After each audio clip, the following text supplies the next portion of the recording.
hopefully folks are safe. Yeah. We know another roadway element is always the weather too, as folks are getting out and I don't know.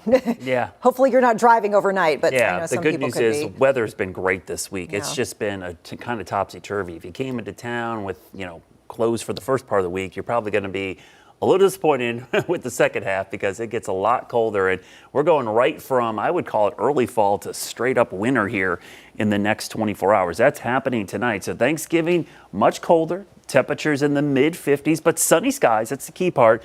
It'll look nice out there as we go into Friday. Even colder. We're probably only going to be stuck in the 40s for highs.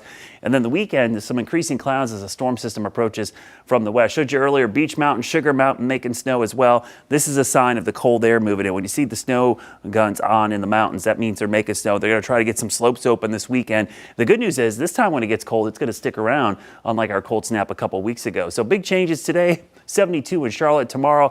We're looking at 54, and it gets even colder for Friday and Saturday. That will be in the 40s. Now, tomorrow, these are the highs, not the lows. We've been struggling to see low temperatures this cool lately.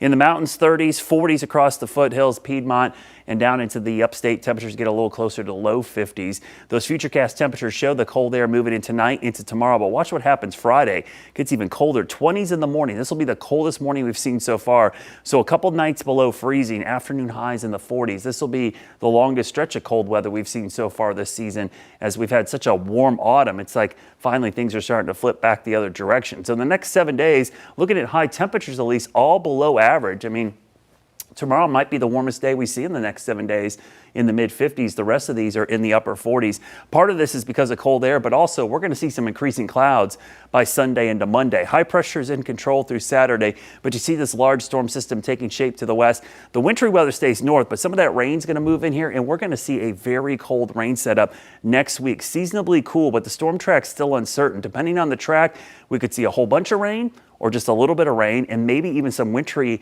impacts in the mountains, foothills up towards the Virginia border. So pay attention to the forecast the next couple of days.